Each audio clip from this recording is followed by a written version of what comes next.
Muy buenas tardes, tengan todas y todos ustedes.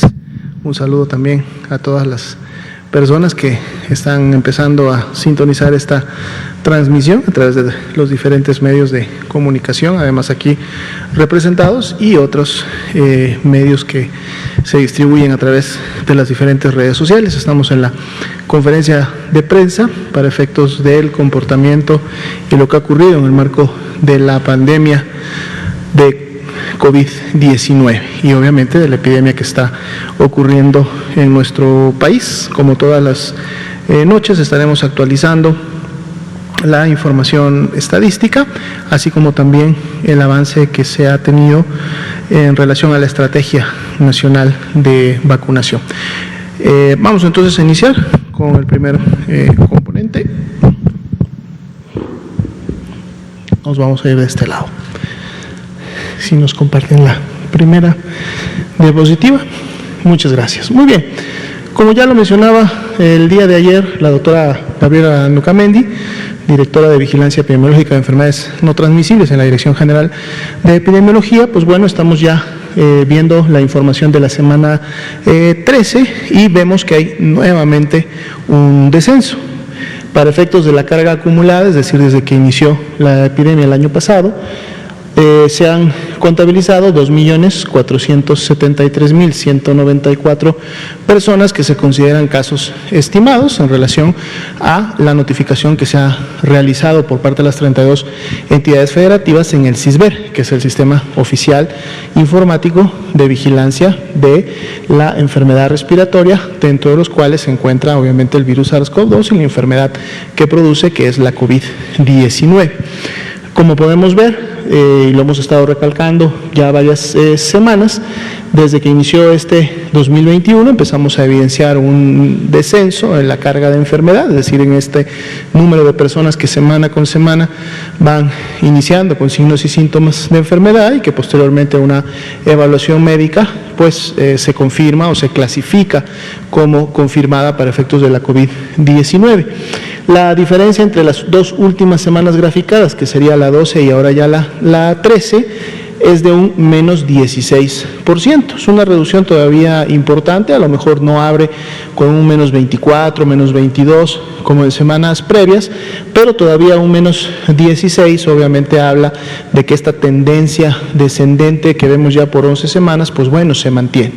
Ahora tenemos todavía obviamente prácticamente toda la semana por delante para que ocurran todavía cambios y que inclusive esta disminución, bueno, pudiera ser menor, pero vamos a estarlo entonces día con día actualizando. Esta disminución que vemos precisamente en las últimas semanas ha permitido también que el indicador de casos activos estimados pues se encuentre en sus menores proporciones, 1% solamente para las personas que han iniciado con, decíamos, signos y síntomas en las últimas 2 semanas, por lo tanto la epidemia activa en todo el país y desde donde todavía puede mantenerse una transmisión, decíamos en estos momentos una transmisión basal que podría en siguientes semanas a lo mejor incrementarse, pero que va a depender siempre de las medidas de prevención y cómo éstas se estén implementando, tanto en lo personal, es decir, lo que cada uno de nosotros hacemos y ponemos en práctica y esperemos habremos ya aprendido como un hábito en nuestro día a día, tanto en nuestra interacción al interior del hogar como en nuestra interacción cuando salimos al espacio público, y si obviamente esto lo ponen en práctica cada vez más y más y más personas, pues entonces tendremos también un resultado en lo colectivo, en lo comunitario, y es lo que hemos estado precisamente viendo en las últimas semanas. Un número que sigue creciendo son los esquemas o personas ya con esquemas completos de vacuna contra COVID-19. Para el día de hoy, más de 2.223.000 personas tienen ya una protección esperada en relación obviamente a la eficacia que han reportado los diferentes fabricantes de las vacunas que se están colocando en el país. Así también sabemos, COVID-19 en su gran mayoría produce enfermedad leve y moderada, pero hay un porcentaje que produce enfermedad grave y enfermedad crítica. a través de la cual las personas pueden fallecer a consecuencia de las complicaciones de la enfermedad. Al día de hoy son 209.702, la que también en el CISBER se han contabilizado, ya sea con una prueba confirmatoria positiva para el virus SARS-CoV-2 o que a través del ejercicio de la dictaminación clínica o la asociación epidemiológica también han recibido finalmente esta clasificación. Y obviamente estos ejercicios van a continuar en la medida que avance el año hasta que se pueda terminar todas las dictaminaciones que están aún pendientes en este campo. Si vemos la siguiente diapositiva, vamos a actualizar el comportamiento de la hospitalización. En este caso vemos la hospitalización diaria. No tenemos cambios en relación al día de ayer, sin embargo el día de ayer teníamos uno de los menores porcentajes de ocupación que hemos visto prácticamente desde que inició la epidemia y obviamente después que pasamos el primer acné, la primera ola, el primer pico.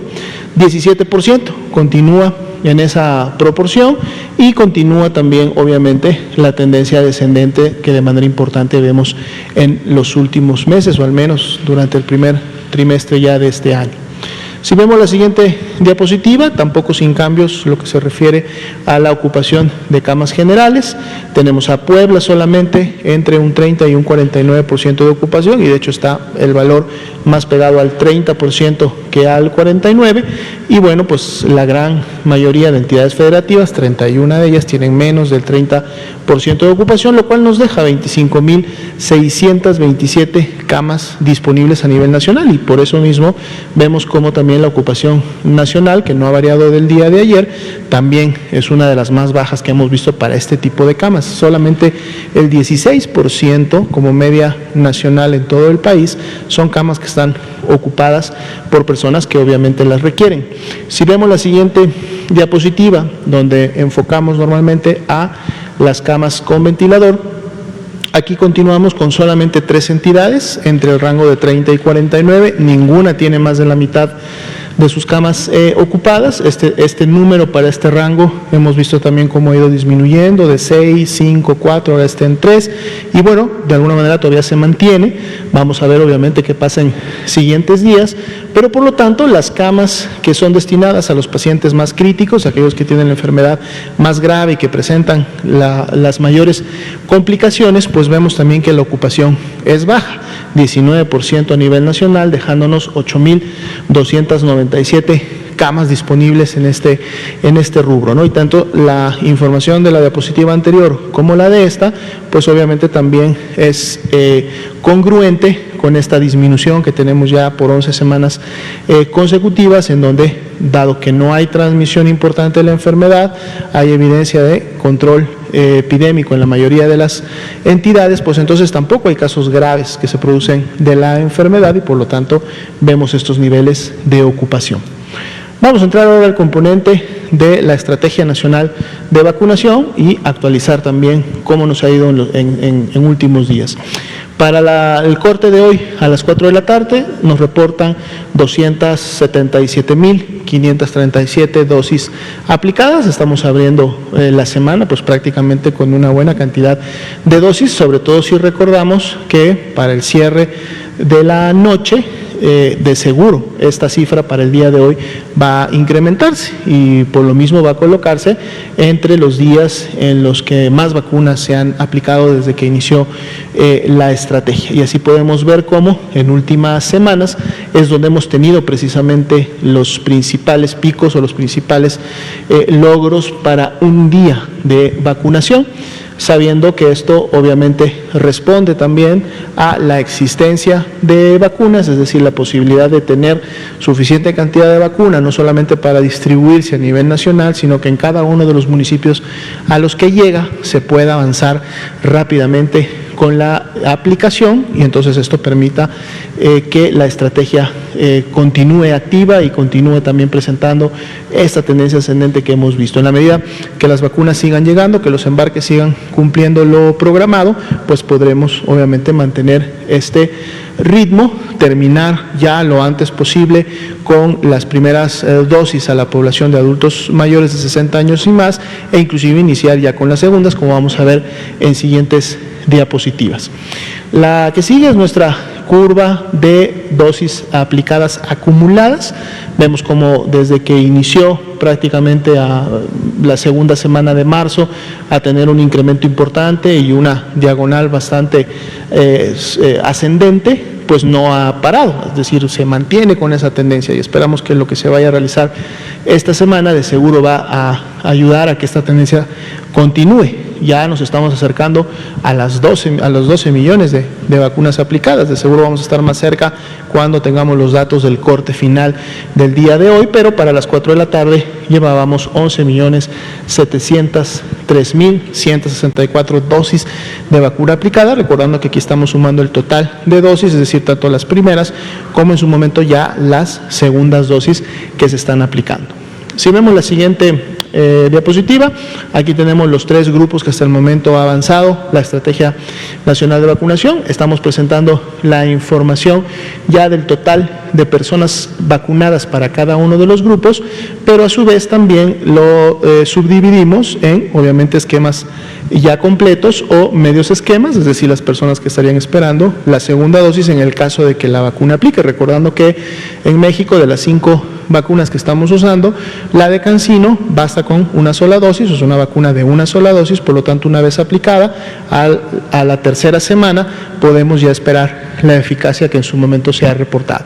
Personal de salud, en total se tiene un avance de 911.173 personas que al menos han recibido una dosis. Como podemos ver, la mayoría tienen ya esquema completo, o sea, 756.000, y tenemos 155.172 trabajadores de la salud que están en el proceso de recibir su segunda dosis, y de seguro esto estará avanzando de manera importante en esta semana y en la próxima para acercarnos rápidamente al 100% de este grupo que ya ha sido o que ha recibido su primera dosis.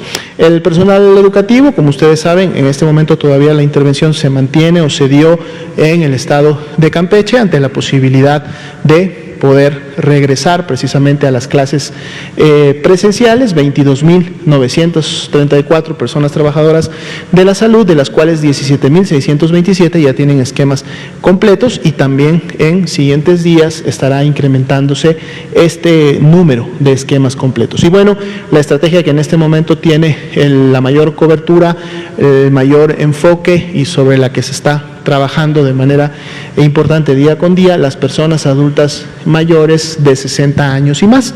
Hasta el momento ya son 8.936.919 las personas que han recibido al menos una dosis de este grupo poblacional, y 1.450.218 son las que habrían recibido ya la segunda dosis, o de haber recibido CanSino, pues estarían, como decíamos, considerándose el esquema completo. Este avance es el más importante y es, como ustedes han visto en las últimas semanas y prácticamente mes y medio, ya casi 2 meses de que se inició con este grupo, ha avanzado de manera importante porque ha sido justo el grupo prioritario.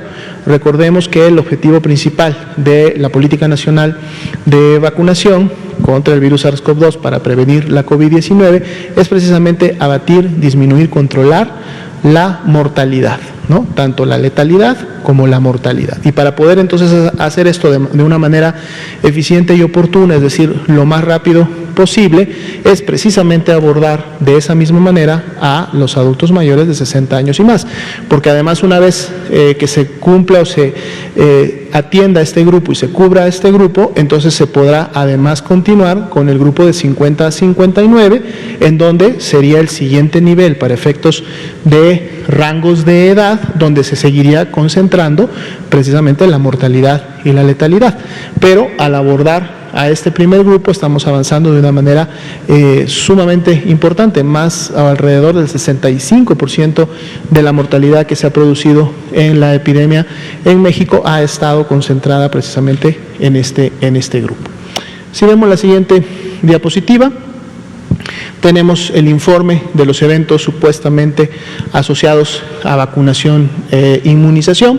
Para el día de hoy tenemos un acumulado de 14.873 de estos eventos. Podemos ver que la gran mayoría, más del 99% de ellos, son ESAVIS que se han clasificado como no graves y que son eventos hasta cierto punto esperados, no solo en esta vacuna, sino en todas las vacunas, y que tienen que ver con las reacciones locales que la vacuna presenta, ya sea por el lugar de la aplicación y obviamente en algunas personas el dolor que puede existir o la molestia que puede existir en la zona local, como la reacción que en muchas personas se espera se tenga por la vacuna. Recordemos que la vacuna se aplica precisamente para generar una reacción del sistema inmunológico. Cuando el sistema inmunológico reacciona, pues entonces el sistema, nosotros podemos sentir un ligero incremento de temperatura, eso es lo que denominamos febrícula, podemos sentir algo de malestar general, dolor de cabeza. Esta sintomatología entonces es también esperada en función de la reacción que en algunas personas produce la vacuna. Obviamente algunas son más sensibles y pueden tener estas manifestaciones de manera importante, y otras pueden ser síntomas leves que además se controlan en las siguientes horas o en su gran mayoría no pasan de un día como tal. Y menos del 1%, estas 172 casos han sido clasificados sí como ESAVIS graves, en donde la persona ha requerido de seguro una valoración en urgencia o inclusive ser hospitalizada para un estudio más a fondo, para un seguimiento por parte de los especialistas, de los médicos, de los clínicos, y obviamente también para poder recabar la información que es necesaria para efectos de las dictaminaciones. Es decir, en su momento, como su nombre lo dice, estos son eventos todavía supuestamente atribuibles, no son eventos que estén en donde estemos nosotros diciendo que ya tienen una relación causal con la vacuna. Simple y llanamente es un supuesto que en el caso de los ESAVIS graves se debe de estudiar. Por eso hay un comité dictaminador nacional compuesto por expertos de diferentes especialidades que analiza todos estos ESAVIS graves, y en su momento ellos son los que pueden dictaminar y dicen de manera oficial si realmente alguna de las vacunas tuvo o intervino de manera causal en relación de los diagnósticos o de las manifestaciones que pueden haberse presentado. Pueden encontrar ustedes también la actualización de las diferentes tablas que tenemos en relación a los ESAVIS graves. Los tenemos identificados por tipo de vacuna, por sexo, el estado actual de las personas hospitalizadas aún. De estas 172 son solamente 54 las que están todavía en seguimiento, y las entidades federativas que en su momento notificaron la atención de estos ESAVIS graves. Y un dato que continúa manteniéndose en un nivel bajo y que ha tenido inclusive también una tendencia descendente desde que inició la vacunación, es precisamente la proporción de los ESAVIS en relación al número total de dosis que hasta el momento se han aplicado en el país. Para el día de hoy, 0.1%, y hemos visto obviamente cómo este número se ha continuado disminuyendo. Entonces, esto se traduce obviamente en un mensaje que también recordamos a la población. Tenemos en este momento vacunas que son seguras, vacunas que están produciendo el efecto de beneficio esperado para la población, es decir, la protección contra la enfermedad grave y contra la mortalidad y la letalidad en relación a riesgos mínimos que pueden ocurrir siempre y con todo tipo de vacunas en personas que a lo mejor sobre todo pueden tener algún tipo de sensibilidad a las mismas.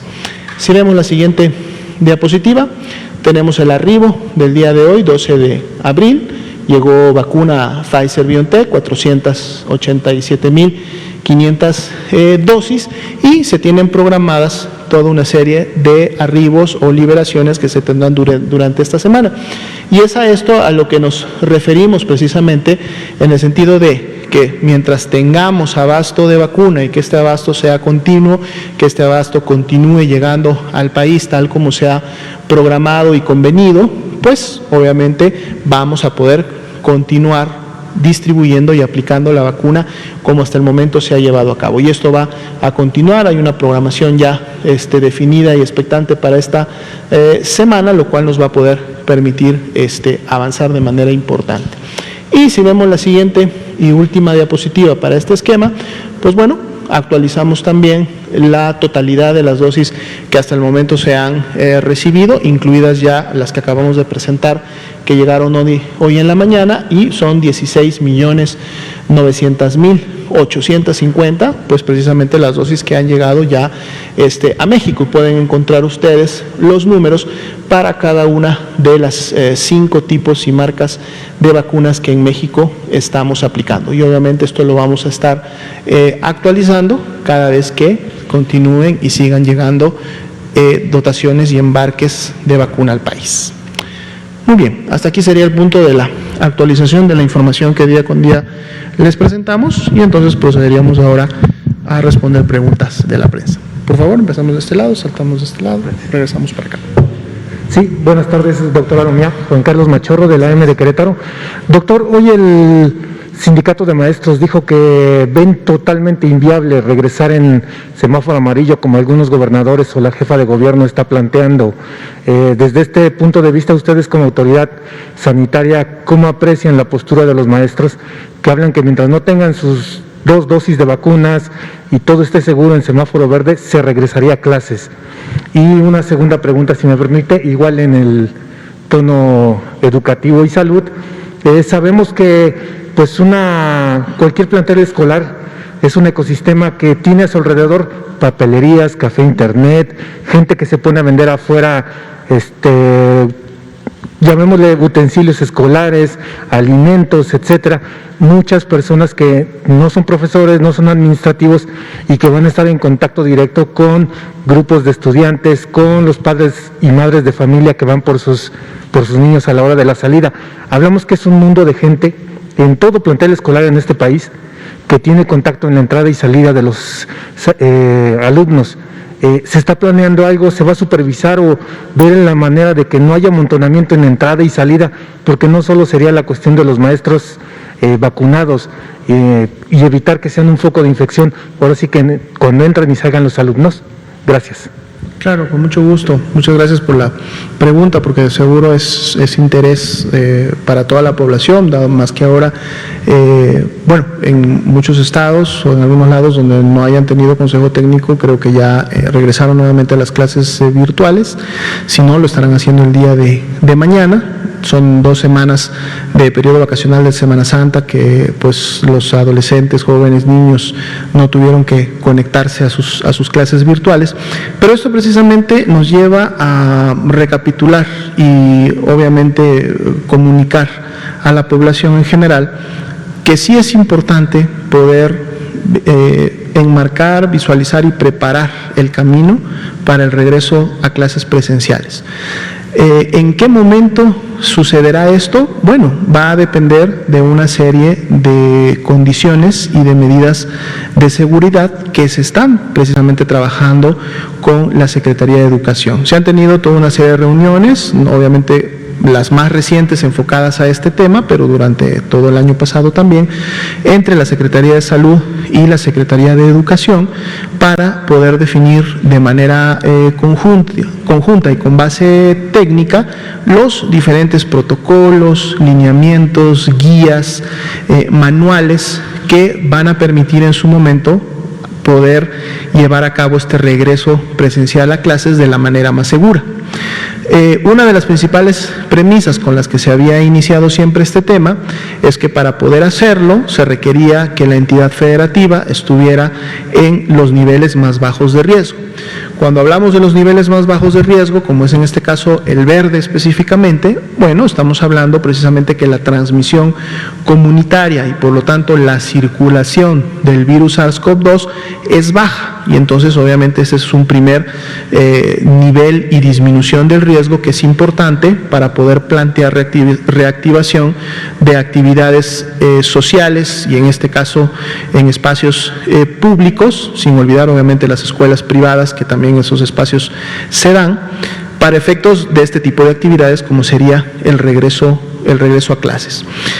La vacunación, obviamente, vino a marcar también un nuevo punto de partida para poder considerar la actividad presencial, por dos vertientes. Una, obviamente, la que vaya dirigida de manera directa a los trabajadores de la educación, que podrá entonces controlar el riesgo que ellos puedan tener al regresar de manera presencial a un salón de clases o al movilizarse de sus domicilios a las escuelas en donde tienen que brindar sus servicios. Pero algo que no debemos de olvidar es también el hecho de la población de adultos mayores de 60 años y más que se está vacunando, porque principalmente cuando hablábamos de los riesgos en donde los menores de edad pueden servir obviamente como, o pueden contribuir, mejor dicho, a los mecanismos de transmisión, en donde pudieran, sin tener el contagio o el virus al interior de su hogar, sí contagiarse en un ambiente escolar o en la movilidad que hay entre su casa y la escuela, y entonces poder llevar el virus al interior de su hogar. Obviamente, si al interior de su hogar tenía una persona de 60 años o más presente, algún abuelo, alguna abuela, tía, tío o algún familiar, pues representaba obviamente un nivel de riesgo importante de que este grupo de población también fuera contagiado y enfermara de manera grave por la actividad escolar. Sin embargo, dado que entonces estamos en un periodo en donde ya prácticamente todos los adultos mayores de 60 años van a tener al menos una dosis, pero se espera que en siguientes semanas tengan los esquemas completos, vamos a tener entonces al menos una población que se sigue considerando de riesgo, pero que al estar vacunada ya no lo sería, al menos no con esa magnitud del riesgo. Entonces quiere decir que la actividad escolar ya tampoco estaría contribuyendo en su momento a la mortalidad o la letalidad que se ha estado dando en estos grupos, o inclusive la generación de enfermedad grave. Tenemos que recordar que cuando hablamos de los protocolos de regreso a clases, no significa simple y llanamente que la escuela abre, los alumnos llegan y realizan la actividad como lo hacían antes de que iniciara la pandemia. No, hay toda una serie de recomendaciones que decía se ha trabajado de manera conjunta con la Secretaría de Educación para que este regreso sea lo más seguro posible. Algunas de las recomendaciones principales y que de seguro se van a implementar en un regreso a clases presencial es obviamente lo que inicia como un filtro familiar, en donde los padres de familia, si el alumno o la alumna presentan signos o síntomas compatibles con la enfermedad, pues bueno, no deben de mandarla a la escuela. Ahí más bien la acción es llevarla a una consulta para que sea valorado. Si el alumno se encuentra en condiciones, o sea, no se encuentra con presencia de signos y síntomas de enfermedad, obviamente puede acudir a la escuela, pero al interior de la escuela también hay, al momento de la entrada, un monitoreo, y durante las clases los maestros y el personal de la escuela están realizando también el monitoreo correspondiente para poder identificar de manera oportuna si algún alumno o alumna inicia con sintomatología. Hay medidas que se están aplicando también para mantener la sana distancia al interior del plantel, como sería la asistencia escalonada. A lo mejor se parte a la mitad el grupo, obviamente el grupo de toda la escuela, pero además el grupo de cada una de las aulas, y un grupo puede asistir los lunes y los miércoles, otro grupo puede asistir los martes y los jueves. A las horas de recreo también son escalonadas, se controla obviamente la actividad de las tiendas escolares y todo lo que al interior de un plantel educativo pudiera contribuir a incrementar la transmisión. Si se detecta la presencia de un caso sospechoso o más aún de un caso confirmado, se puede en su momento suspender la actividad escolar en el salón o los salones en donde estén los casos, o si hay obviamente evidencia de que son más casos para efecto de diferentes salones, se puede entonces suspender la actividad escolar en todo el plantel y obviamente mandar a 14 días de autorresguardo a todos los alumnos y todo el personal de ese plantel, y nuevamente pensar en volver a reiniciar con las clases una vez que se cumpla ese periodo. Estoy mencionando solo algunas de las principales acciones o recomendaciones que se estarían obviamente implementando, pero todo esto recordemos que además se hace en un marco de un nivel de riesgo bajo. Nivel de riesgo bajo porque la entidad tiene baja transmisión o porque estamos en un momento en donde las poblaciones de riesgo ya fueron cubiertas con la vacuna y por lo tanto entonces la enfermedad estaría solamente en su gran mayoría presentándose entre personas obviamente que no tienen este riesgo incrementado de hospitalizarse o en su momento fallecer. Entonces son toda una serie, por eso digo, de condiciones que tendrían que cumplirse para poder volver. Entonces aquí obviamente es también la comunicación que tiene que haber con todos los actores, con todas las personas que están inmiscuidas, involucradas en los procesos educativos, para que todos entiendan, comprendan, se informen de cuáles son estas actividades, cómo se van a implementar, cómo se va a llevar a cabo la coordinación y entonces en ese marco ver qué entidades federativas pudieran, antes de que terminara el actual ciclo escolar 2021, pudieran realmente retomar las clases presenciales. Y si no, en un momento determinado, pues obviamente también hay toda una planeación que ya se está llevando a cabo para ver el retorno a clases de lo que será el ciclo escolar 21-22, en donde dado que es en una temporalidad todavía de más adelante, de más meses adelante, pues obviamente todos estos riesgos todavía irán disminuyendo en función de que se seguirá vacunando. Ahora ya no solo tendremos cubierta la población de mayores de 60, sino de seguro también estarán los de 50 a 59 y por qué no pensar que estarán inclusive ya personas de 40 a 49, ¿no? Entonces es algo coordinado, no piense o que la población no piense en que en un momento se va a dar una indicación de la próxima semana o mañana todos regresan a clases. No es así. Se tiene que cumplir primero con ciertos requisitos o características epidemiológicas de la región y además se tienen que implementar todas las intervenciones para un regreso seguro, sin olvidar que también debe de llevarse a cabo pues muchas de las medidas que en materia de la Estrategia Nacional de Vacunación hasta el momento se han mencionado. Gracias. Habíamos dado la palabra aquí. Buenas noches. Patricia Rodríguez Calva, de Grupo Imagen. Para precisar, si en una entidad hay riesgo bajo, la mayoría de la población, estamos hablando de adultos mayores y personal de salud, ya se vacunó, ¿sería una condicionante que los maestros tuvieran que estar vacunados para regresar a clases presenciales, cumpliendo con el elemento de nivel riesgo bajo? Esa es una precisión. Sí, definitivamente hay dentro de estas características que mencionábamos, las epidemiológicas, tendrían que ver precisamente con el nivel de riesgo de la entidad federativa. El semáforo de riesgo epidemiológico, que es precisamente el instrumento que en este momento mide ese riesgo, en sus directrices podemos encontrar claramente establecido que cuando una entidad está en verde es cuando se recomienda o se le dice puedes reiniciar tus actividades escolares de manera presencial. Entonces, esa es una primera premisa. Se ha estado hablando obviamente de las entidades que puedan estar en nivel de riesgo alto o amarillo, pero siempre y cuando este nivel de riesgo más bien esté obviamente, digamos, pegado a un nivel de riesgo bajo. Recordemos que los niveles de riesgo tienen rangos. En el caso del nivel de riesgo bajo verde va del 1 al 8. Entonces hay entidades que en su momento están en amarillo, pero que están en amarillo con un 9, con un 10, dado que este valor del amarillo puede irse hasta un 15, 16 ya sería naranja.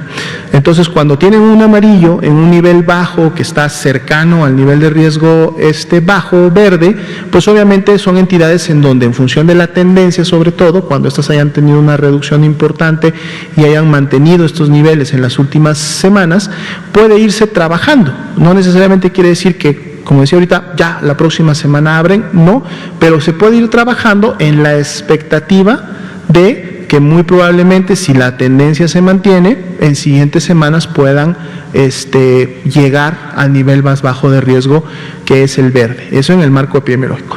La implementación de todos los protocolos de seguridad para las escuelas, pues obviamente también llevan un tiempo para capacitar al personal, capacitar a los maestros, interactuar con los padres de familia, avisarles con tiempo suficiente cuando pudiera haber un retorno, una reactivación, que todos estén preparados para reactivar, y eso podría llevar también, obviamente, algunas semanas. Y en la medida que esto va sucediendo, pues la Estrategia Nacional de Vacunación continúa avanzando con los grupos de mayor riesgo.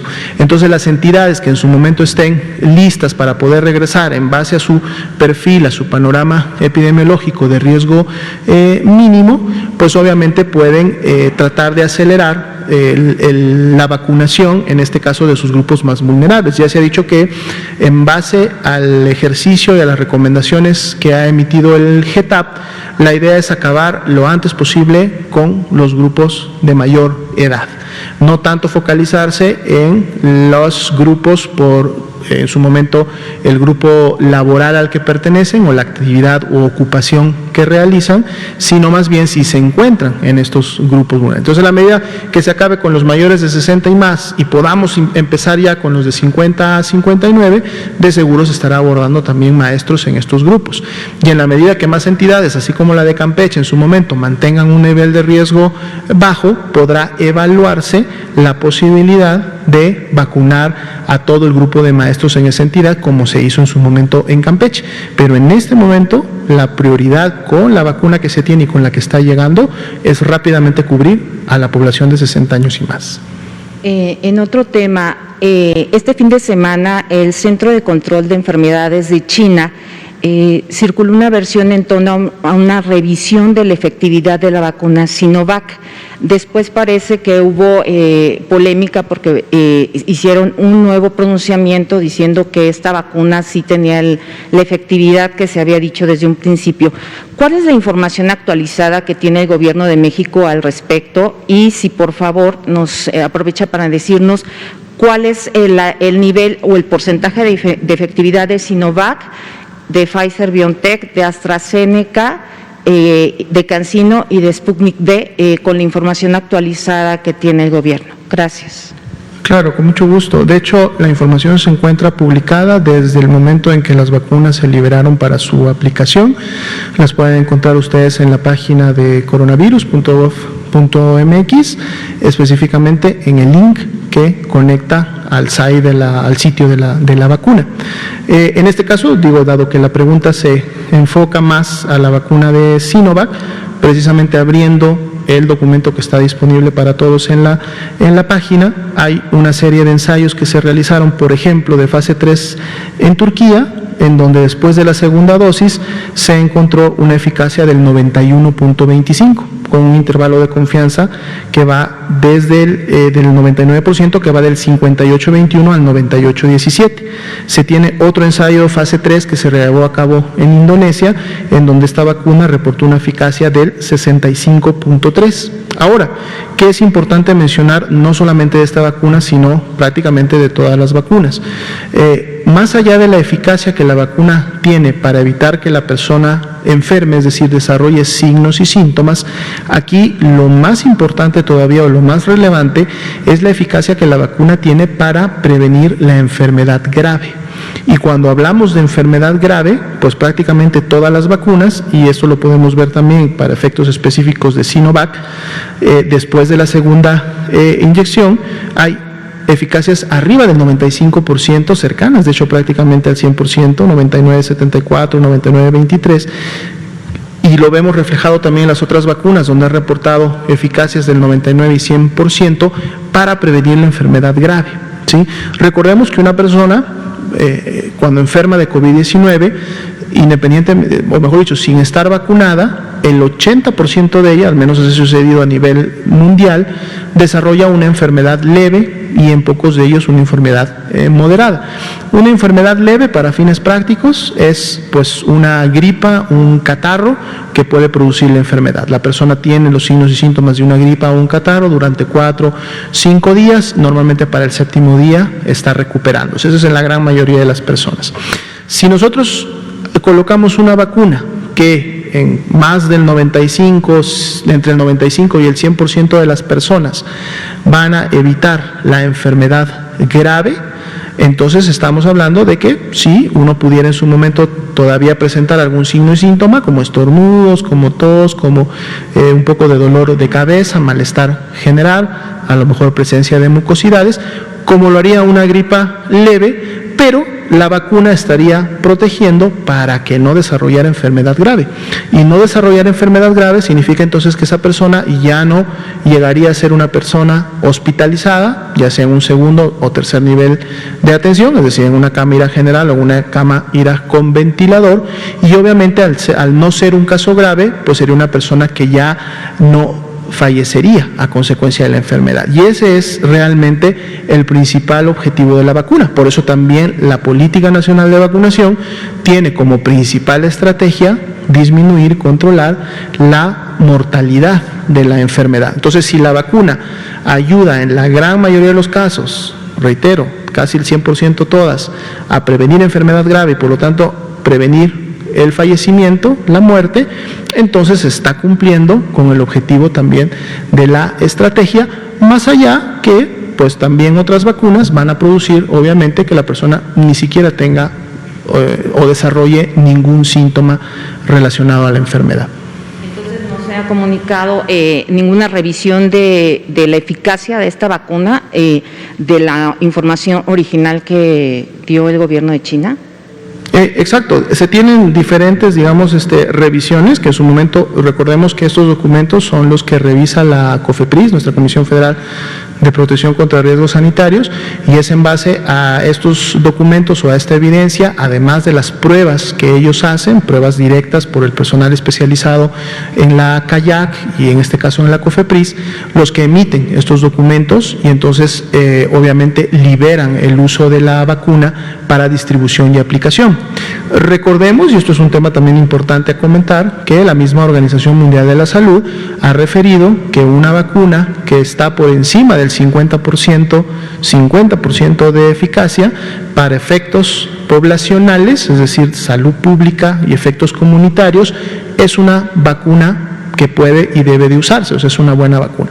Aún así, todas estas vacunas están mostrando niveles de eficacia mayores. Recordemos que todas han iniciado con una aplicación prácticamente en el último mes y medio, 2 meses.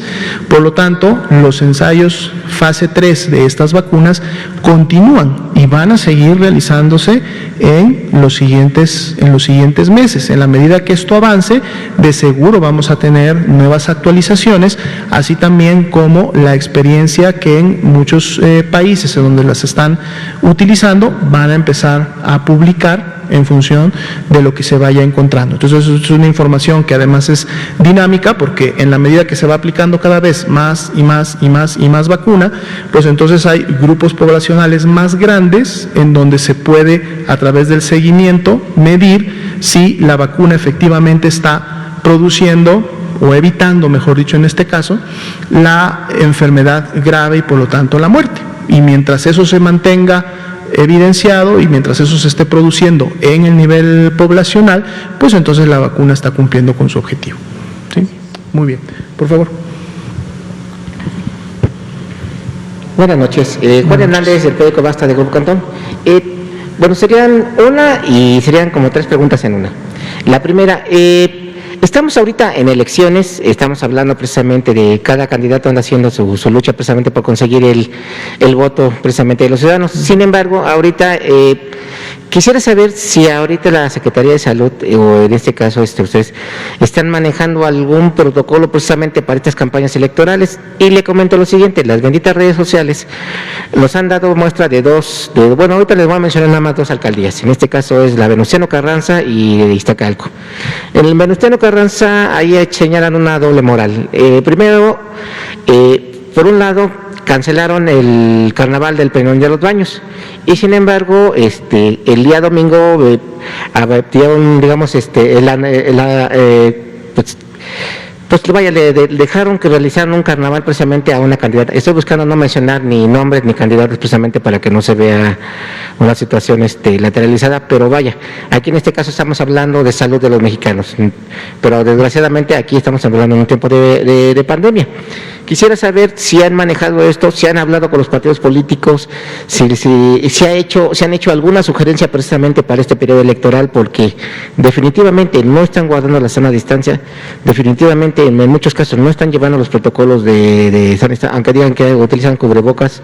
La realidad es que muchas veces la imagen gráfica dice más que lo que nos están señalando ellos. Sería la primera. Claro, con mucho gusto. Las secretarías de salud directamente con los partidos no, porque esto tiene que ver con los temas de competencia.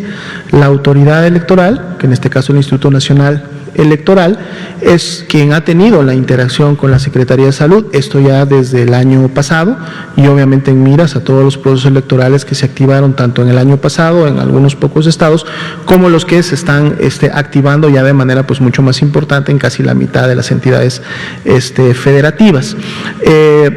Se han emitido las recomendaciones.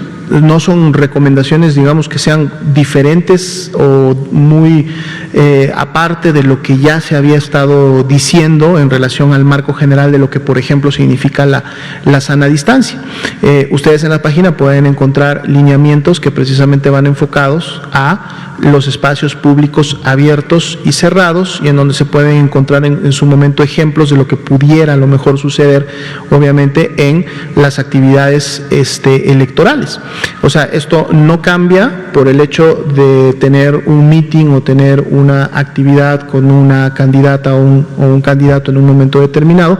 Finalmente sigue siendo un espacio público que en algunos casos puede ser abierto, puede ser cerrado, y las recomendaciones son similares. Obviamente en la interacción que se ha tenido con el INE se han emitido, digamos, recomendaciones más orientadas a lo que se conoce son estas actividades, y esto ha sido, hasta donde nosotros tenemos entendido, también comunicado y consensuado con los partidos como tal, para que ellos conozcan y sepan que tienen obviamente que respetar y poner en práctica las indicaciones que ahí se dan en protección de las personas que en su momento pues acuden a las diferentes actividades.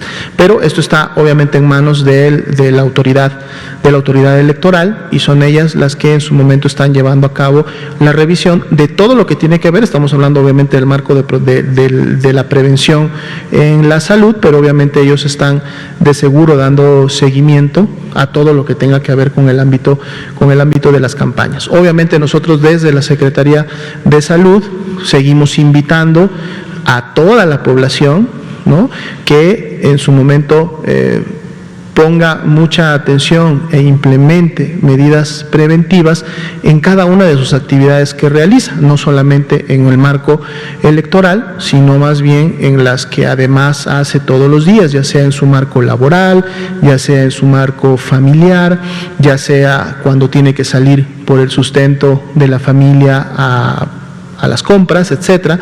Hay toda una serie de medidas que van orientadas a disminuir la interacción cercana, el uso adecuado del cubrebocas, el lavado de mano constante. Esto es algo obviamente que no debemos de olvidar, y que también está en la responsabilidad y en la decisión de cada persona de día con día estar implementando, independientemente de la actividad a la cual está o que está realizando en un espacio público.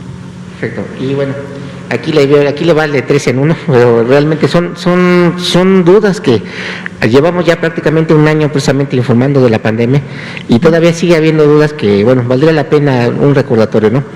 Una, por ejemplo, nos escriben en Facebook: ¿quién es el responsable de revisar y aprobar los protocolos de investigación en México antes de implementarse?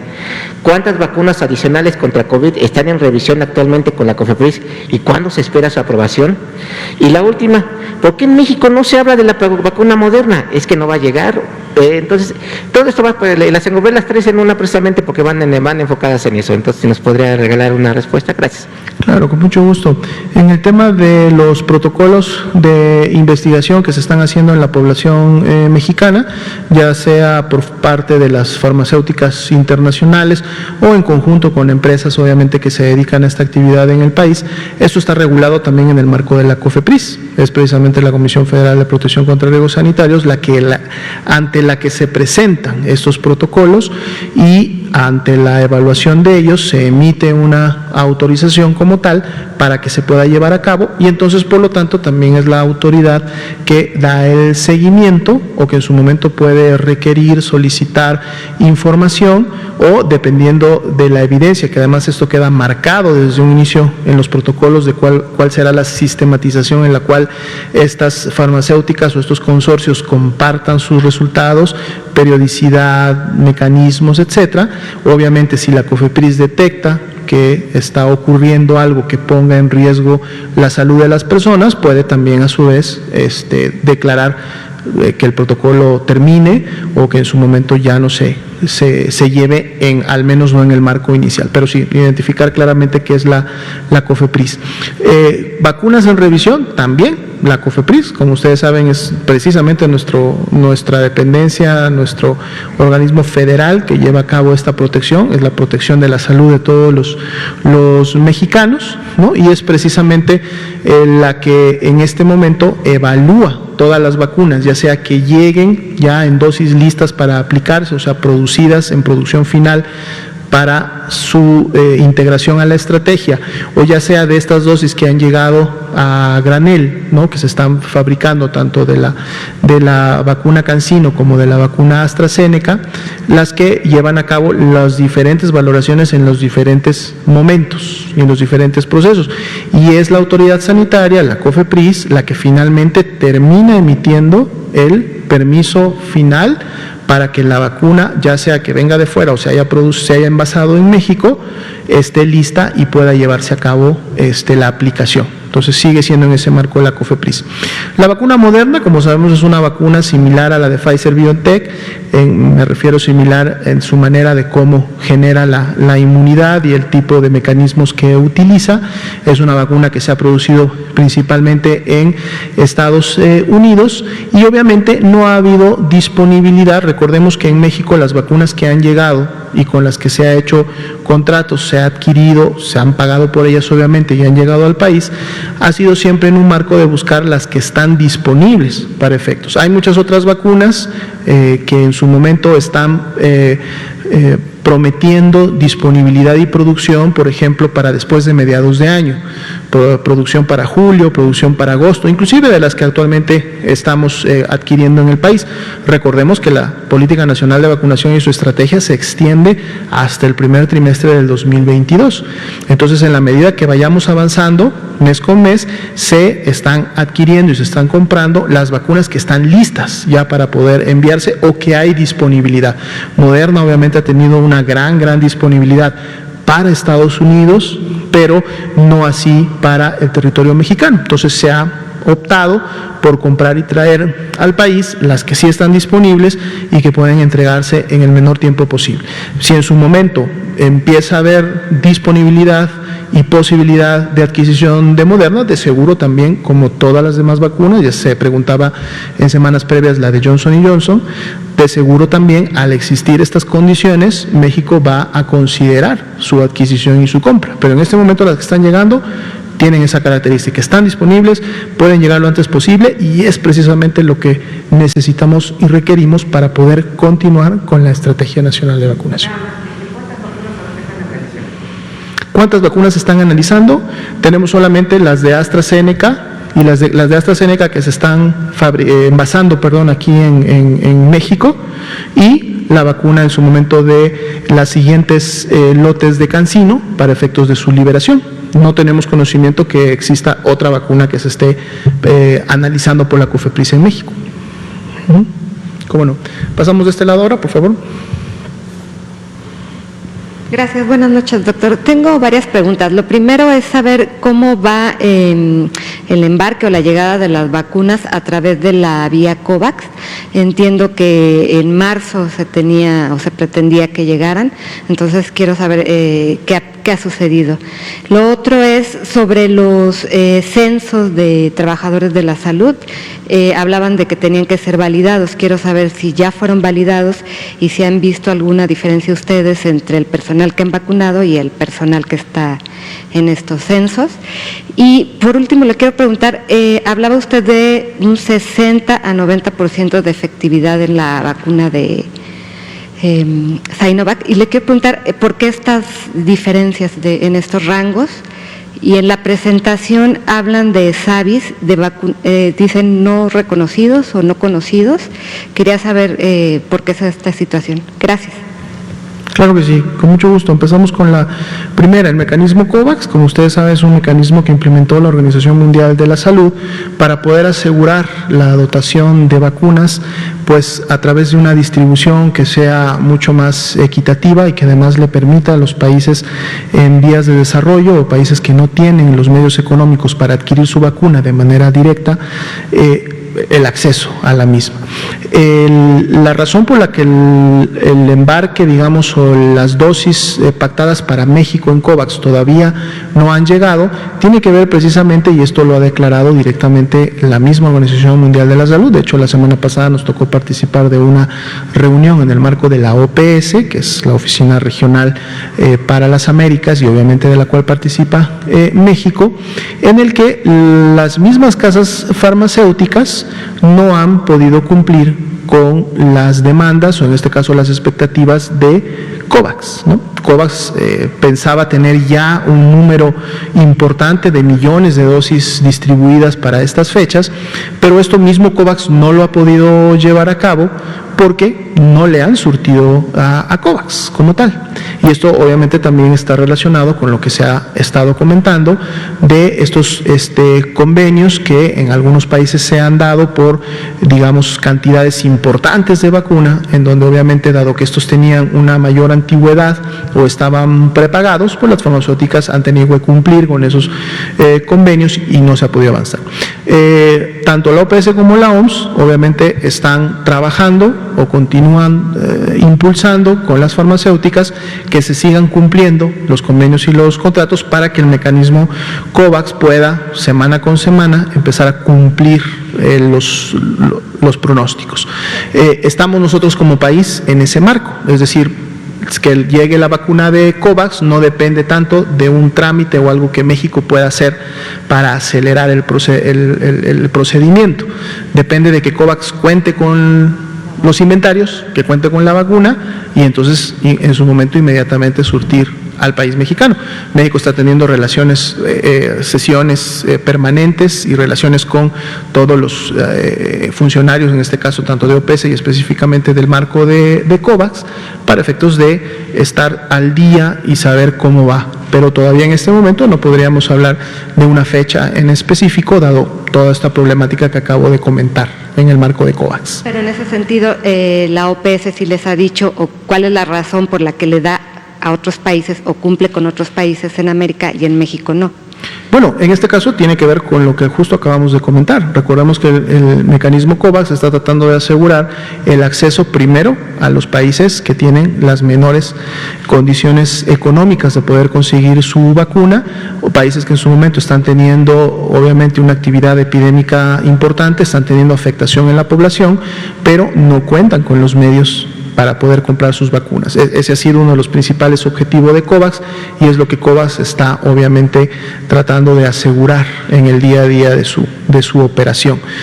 Sin embargo, se tiene la expectativa de que obviamente en la medida que los abastos de COVAX se incrementen, pues entonces México pueda finalmente recibir la dotación que le ha sido asignada. Pero entonces ahorita no habría una fecha, como en no se tiene ocasiones una fecha. pasadas se pensaba que iba a llegar en marzo. Sí, exactamente. Son estas fechas y estas proyecciones son las que la misma OPS en su momento había comentado, pero reitero, lo que también dice de manera oficial la OPS es estas fechas se van a tener que recorrer porque las farmacéuticas a su vez no han entregado con las fechas a ellos las existencias de la vacuna, ¿no? En el caso de los trabajadores de la salud, sí, como ustedes saben, fue un acuerdo del CONASA que ya va a tener prácticamente, estamos por cumplir las 3 semanas o un poquito más, en donde se convino con las entidades federativas, con las autoridades sanitarias en las entidades federativas, llevar a cabo la validación de estos padrones, de estos listados del personal de salud, para que entonces sean las entidades federativas las que digan efectivamente este es un trabajador o trabajadora de la salud que está en primera o segunda línea y que por lo tanto debe ya de recibir la vacuna. Recordando además que de nivel federal se hace la distribución de la vacuna en función precisamente, uno, de la existencia y dos, de las proyecciones que se hace de los grupos poblacionales, y ya al interior de cada entidad federativa se define y se pone en marcha la logística. Entonces, en la medida que las entidades federativas puedan seguir avanzando, algunas ya lo han hecho y han estado avanzando con su personal de primera y segunda línea, algunas a lo mejor no, o no han avanzado con la suficiente, digamos, velocidad, pero se espera que en la medida que las dotaciones de vacunas sigan llegando y se siga cubriendo obviamente a la población de adultos mayores, que es ahorita el principal objetivo, en la medida que se sigan contando con las listas validadas en las entidades, también podrán seguirse cubriendo estas listas. Pero ¿cuál sería el estatus de estas listas? ¿Ya se las hicieron llegar? ¿No han llegado todos los...? No han llegado todavía todas, tengo entendido que están en ese proceso, o sea, las entidades federativas es un trabajo obviamente operativo que tienen que llevar a cabo, el poder integrar e identificar a todas estas personas con nombre y apellido y el lugar donde trabajan, o en su momento estas listas se las hacen llegar a lo mejor los colegios, las asociaciones, las clínicas, los consultorios, todos aquellos que operan una red, son diferentes mecanismos a través de los cuales llega la información, pero más allá de primero llegar la información, también está el tema de que entonces hay que validarla, y es por eso la autoridad local la que tiene también que tomar ese tiempo de decir, a ver, esta persona o estas personas o este grupo efectivamente son trabajadores de primera o segunda línea y por lo tanto llevar a cabo esta acción. ¿Hay un límite? ¿Hasta cuándo pueden las entidades...? No hay una fecha límite, o sea, no hay una fecha en la que si para esta fecha no se registraron, ya se quedaron, si no existe eso, o sea, la idea es más bien que puedan seguir ellos trabajando, ¿no? Y puedan avanzar para poder cubrir o terminar con esos grupos lo antes posible.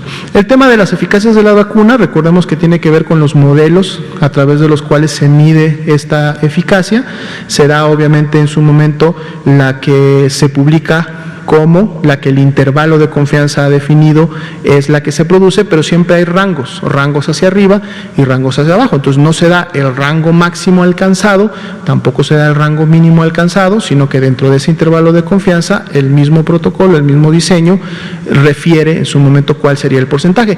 Y además puede variar en función de la población, del lugar, del país, el marco en donde se haya realizado, la fecha del corte, porque en la medida que se va actualizando en el tiempo, esto también en su momento puede tener cambios, ¿no? Pero como digo, los números exactos, precisos, así como los países o los tipos de ensayos donde se han realizado, los pueden ustedes encontrar en la página de coronavirus, específicamente en el site donde nos manda a la vacuna. ¿Sí? Le preguntaba sobre los ESAVIS, hay un apartado donde dice que no se sabe qué vacuna fue la que... Como ustedes ven, son mínimos, o sea, creo que son 3 o son 4 para pues las, digamos, miles de ESAVIS que se han notificado, y esto se refiere precisamente que al momento de la notificación no se identificó el tipo de vacuna, es decir, el notificante en su momento no registró, o la persona a la cual le preguntó, recordemos que los ESAVIS se pueden identificar hasta 30 días posteriores. Una persona puede llegar 1 o 2 semanas después, y entonces cuando llega y se le hace la pregunta, a lo mejor la persona, sobre todo los grupos que se están vacunando actualmente, puede igual y no recordar o no haber llevado su comprobante de vacunación o no recordar la vacuna que le pusieron. Y entonces, obviamente, el médico, el epidemiólogo, para no generar un error de registro, si la persona no tiene la claridad o no le dice el antecedente de vacuna, no lo registra. Sin embargo, esto luego se puede corregir precisamente a través del cruce de los sistemas, tanto del CISBER, que es el que monitorea los casos sospechosos y confirmados, como el registro de las vacunas, solamente que es un proceso posterior. Yo creo que en el tiempo vamos a estar solventando esos puntos de información para que finalmente todas podamos tener que vacunar el antecedente. ¿Sí? Gracias. Muy bien, pues son las 8 de la noche con 3 minutos, nos pasamos un poco esta noche. Muchas gracias a todos, esperemos volvernos a ver el día de mañana con más información. Muchas gracias.